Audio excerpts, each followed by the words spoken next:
నమస్తే అండి. నమస్తే. ప్రస్తుతానికి టాలీవుడ్ ఇండస్ట్రీలో జరుగుతున్న కాస్త ఇబ్బందికరమైన పరిస్థితుల గురించి మాట్లాడుకుంటే ఎవరిది వారిదే కరెక్ట్ ఏమో అన్నట్టుగా బయట ప్రపంచానికి కనిపిస్తోంది. ఈ టైంలో ఆ రోజు జగన్మోహన్ రెడ్డి గారు అధికారంలో ఉన్నప్పుడు టికెట్ల రేట్ల విషయంలో కావచ్చు, ఆయన పెట్టిన కొన్ని విధి విధానాలు కావచ్చు 100% కరెక్టే అని ఇప్పుడు ఇండస్ట్రీ వాళ్ళు చెబుతున్నట్టుగా వార్తలు బయటకు వస్తున్నాయి. అవును. మీ ఒపీనియన్ ఏంటి? అంటే థియేటర్ అనేది ఆడియన్స్ ఫ్రెండ్లీగా ఉంటే జనం థియేటర్కి వెళ్తారు. ఒకప్పుడు ఎలా ఉండేది, సినిమా టికెట్టు బాల్కనీ ₹2.30 ఉండేది నాకు తెలిసి. ఓకే. ఏది నాన్ ఏసీ థియేటర్లో. ఏసీ థియేటర్లో 3.15 దగ్గర నుంచి 3:30 వరకు ఉండేది. అప్పట్లో అది ఎక్కువేమో కదండి. ఎక్కువే అప్పట్లో. అంటే ఎయిర్ కండిషన్ థియేటర్లో ₹3 నుంచి 3:30 వరకు ఉండేది. నాన్ ఎయిర్ కండిషన్ థియేటర్లు కూడా ఉండేవి అప్పుడు. దానిలో ₹2.30 టికెట్ బాల్కనీ 60 పైసల దగ్గర నుంచి మొదలయ్యేది. నేల 60 పైసలు. ఇది ప్రోగ్రాం ఆ రోజున. ఆ రోజుల్లోనే ఎన్టీ రామారావు, నాగేశ్వరరావు కలిసి నటించిన చాణక్య చంద్రగుప్త సినిమాకి కొన్ని సెంటర్లో ₹2.30 టికెట్ని ₹100 కూడా కొన్నారు. ₹100 అప్పట్లో. అంటే వాళ్ళిద్దరూ కలిసి నటించి కొంచెం గ్యాప్ వచ్చింది. ఆ గ్యాప్ తర్వాత వచ్చిన సినిమాలు రామకృష్ణులు, చాణక్య చంద్రగుప్త. అందులో దానవీర సూరకర్ణ తాలూకా క్రేజ్ డెవలప్ అయి ఉంది ఎన్టీఆర్ మీద. ఆ టైంలో రిలీజ్ అయింది, అదే సంవత్సరం రిలీజ్ అయింది 77లోనే ఈ సినిమా కూడా. దాంతో ₹100 అనేది పెద్ద ఇష్యూగా అనుకోలేదు. తిరుపతిలోనే జరిగింది. తిరుపతిలో ₹100 కొన్నారు. అది పెద్ద చర్చ ఆ రోజున. విజయవాడ కళామందిర్ దగ్గర కూడా ₹2.30 ₹100 కొనేశారు. ఆ గొడవ వేరు. ఇప్పుడు అది బ్లాక్. ఇప్పుడు ఆ బ్లాక్ మేమే అమ్ముతాం అంటున్నారు వీళ్ళు. ఎవరు? ప్రొడ్యూసర్లు.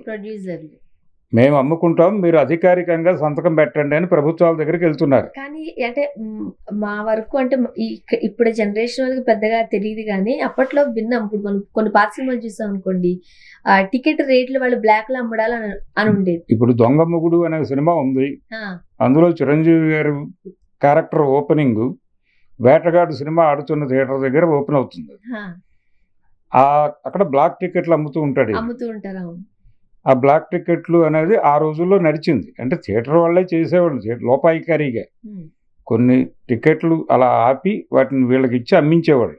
వీళ్ళకి ఏదో కమిషన్ ఇచ్చేవాళ్ళు అమ్మినందుకు. ఇది ఒక ప్రోగ్రామ్ జరిగేది. ఇప్పుడు ఆన్లైనే, కానీ మేము అధికారిక బ్లాక్ అమ్ముతాం అంటున్నారు వీళ్ళు. అధికారిక బ్లాక్ చట్టపరంగా జిఎస్టీ కట్టి దోచుకుంటాం. ఎవరిని దోచుకుంటాం? జనాన్ని. ఆ రోజుల్లో వాళ్ళు జనాన్నే దోచుకున్నారు. కాబట్టి ఈ దోపిడీ పద్ధతి వద్దు అన్నాడు జగన్మోహన్ రెడ్డి గారు. రేటు పెంచొద్దు. నిజానికి రేట్లు పెంచొద్దని నిన్న ఎగ్జిబిటర్లు కూడా అన్నారు. రేట్లు పెంచితే జనాలు థియేటర్కి రారు. కాబట్టి థియేటర్ అనేది ఆడియన్స్ ఫ్రెండ్లీగా ఉండాలి అనేది ఒక ఆర్గ్యుమెంట్ ఆ రోజున కూడా ముందుకు వచ్చింది. జగన్మోహన్ రెడ్డికి వ్యతిరేకంగా ఇండస్ట్రీ మాట్లాడినప్పుడు చాలామంది అది కరెక్టే, రేట్లు తగ్గి ఉండటమే మంచిది అని చెప్పారు ఆ రోజున. వెన్లా ఆ రోజు పవన్ కళ్యాణ్ గారు రిపబ్లిక్ అనే సినిమా ఫంక్షన్లో మైక్ తీసుకుని చాలా అగ్రెసివ్గా మాట్లాడాడు జగన్మోహన్ రెడ్డికి వ్యతిరేకంగా. ఆయన ఏమన్నాడో తెలుసా అండి? డిమాండ్ అండ్ సప్లై అనేటువంటి కనీసపు ఎకనామిక్ సూత్రం కూడా తెలియకుండా మాట్లాడుతున్నాడు ఆయన అన్నాడు. డిమాండ్ అండ్ సప్లై అంటే నేను ఇందాక చెప్పినటువంటి ₹2.30 టికెట్టు ₹100 అమ్మటం. అంటే వాళ్ళ మీద క్రేజ్ అలా ఉంది కాబట్టి అంత కొనడానికి సిద్ధపడతారు. ఇది విషయం. అంటే ప్రతి సినిమాకి ఇంత క్రేజ్ ఉండాలని ఎక్కడుంది రూలు? అది ఒక ప్రత్యేక సందర్భం. ఇది వేరు. మీరు రెగ్యులర్గా ప్రతి సినిమాకి ఇంత డబ్బులు అది వెచ్చించేటువంటి అభిమాని వాడు ఆ పూట సినిమా చూడకపోతే చచ్చిపోతాను అనుకునేవాడు వెళ్తాడు దానికి. మీరు అసలు సినిమా చూడాలనుకున్న ప్రతివాడికి 500 కట్టండి అంటున్నారు, 700 కట్టండి అంటున్నారు. పుష్ప టికెట్ 2000 కొనుక్కున్నారు ఆ రోజున. ఏది సంజయ్ థియేటర్ ఇన్సిడెంట్ జరిగినటువంటి ఆ పేరెంట్స్ 2000 పెట్టి ఈ కుర్రాడు ఆ సినిమా చూడాలని గొడవ చేస్తున్నాడు కాబట్టి, ఈ శ్రేతేజ్ అనేటువంటి కుర్రాడు ఇబ్బంది పడుతున్నాడని అతనికి సినిమా చూపించడానికి ₹4000 ఖర్చు పెట్టి వెళ్ళి వాళ్ళు అలా ప్రాణాల మీదకు తెచ్చుకున్నారు. కనుక ఈ కండిషన్ని మీరు ఇంప్లాంట్ చేస్తున్నారు, జనాల మీద రుద్దుతున్నారు అని అక్కడ జరుగుతోంది. ఈయనేమంటాడు, డిమాండ్ అండ్ సప్లై అని ఓ పనికి మాలిన సిద్ధాంతం అది. ఓ పనికి మాలిన సిద్ధాంతాన్ని మాట్లాడి అసలు వాస్తవాలతో సంబంధం లేని గొడవ మాట్లాడి కన్ఫ్యూజ్ చేసే ప్రయత్నం చేశాడు ఆ రోజున పవన్ కళ్యాణ్. జరిగింది ఏంటంటే, థియేటర్ అనేది ఆడియన్స్ ఫ్రెండ్లీగా ఉండాల్సిన సందర్భం ఇది. ఎందుకంటే థియేటర్ కాకపోతే 100 ఆప్షన్స్ వచ్చినాయి. సినిమా షో పడిన గంటన్నరలో కంటెంట్ రోడ్డు మీద ఉంటుంది. ఫోన్లో చూసుకుంటున్నారు, డౌన్లోడ్ చేసుకుని జనాలు హ్యాపీగా. ఎందుకు మీ థియేటర్కి రావాలి? నిన్న గిల్ట్ సమావేశంలో ఆయన సితారా వంశీ గారు కూడా ఒక ఓవర్ స్టేట్మెంట్ ఇచ్చాడు.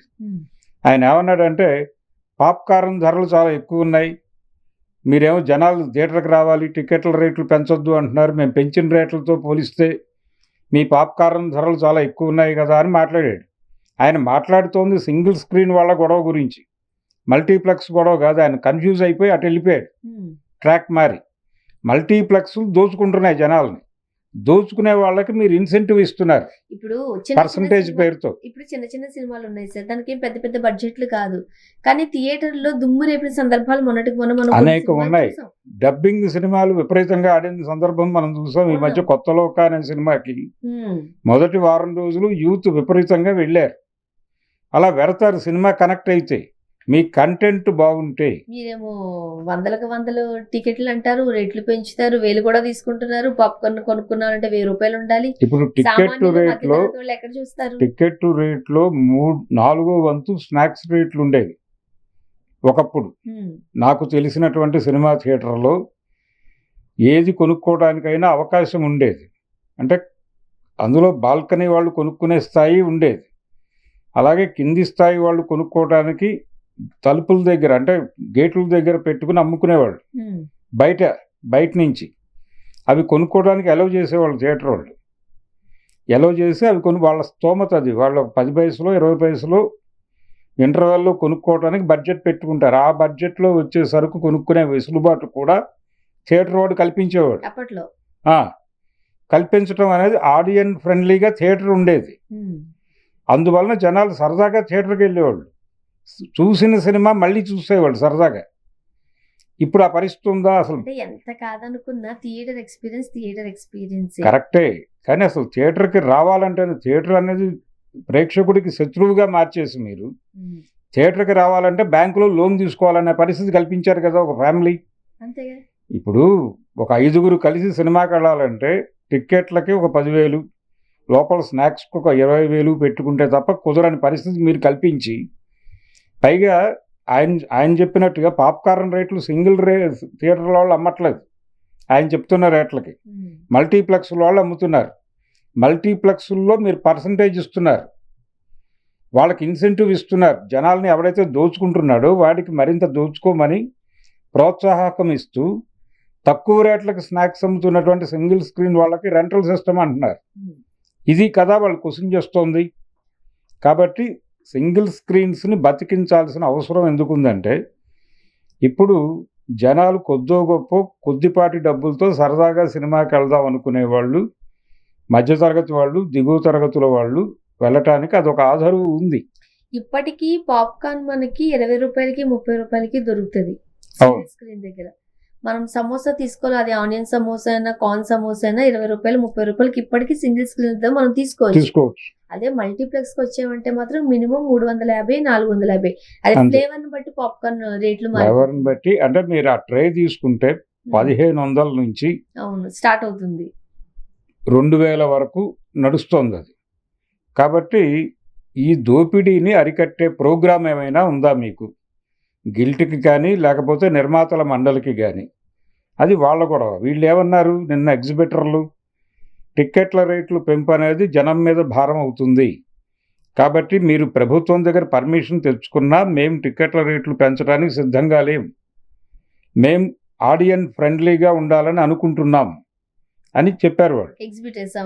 ఆ మాటకి కౌంటర్ ఇస్తూ వంశీ గారు మాట్లాడుతూ ఆయన ఏమన్నాడంటే, మేము పెంచుకునే టిక్కెట్ల రేట్ల కంటే మీరు అమ్ముతున్న స్నాక్స్ రేట్లు ఎక్కువ అని మల్టీప్లెక్స్తో పోల్చాడు, సంబంధం లేకుండా.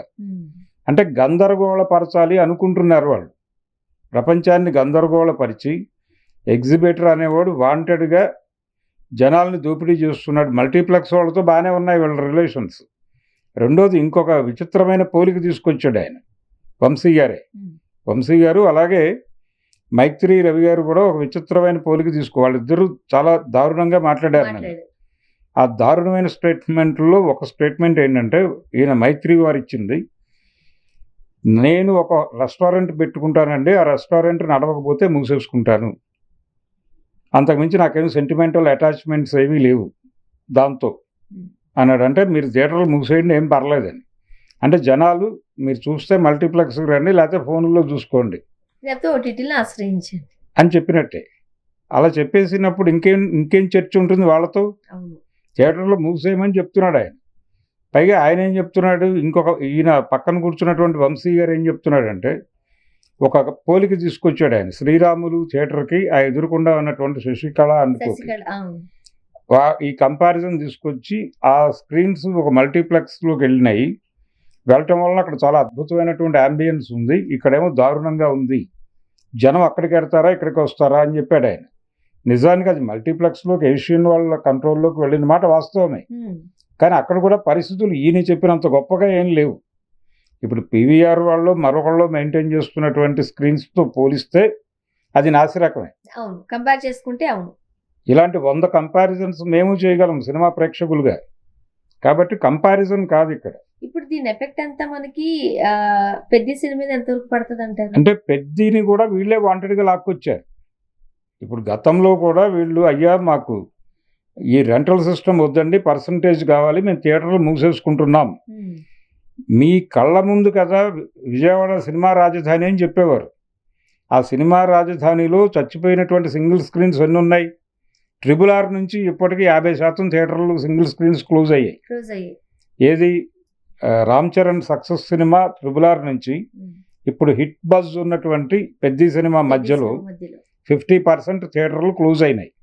అందులో విజయవాడ లాంటి సినిమా రాజధానిగా చెప్పుకునే ప్రాంతంలో ఎన్టీ రామారావు గారి తమ్ముడికి చెందిన 2 థియేటర్లు ఉండేవి.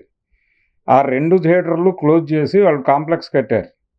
శాంతి ప్రశాంతి అనే థియేటర్లు 2 మూతపడ్డాయి. అది ఏ క్షణమైనా కన్స్ట్రక్షన్ వాళ్ళు వెళ్ళిపోతున్నారు. అన్నపూర్ణ శకుంతల అనే 2 థియేటర్లు మూతపడ్డాయి. అప్సరా అనే అడవిరాముడు లాంటి సినిమా సంవత్సరం ఆడిన సెన్సేషనల్ థియేటర్ అది.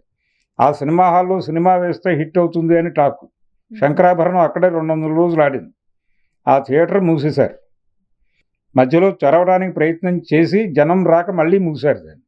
ఇది కండిషన్. ఒక రకంగా చెప్పండి, ఇవన్నీ చాలా బాధాకరమైన జర్నీ. బాధాకరమే.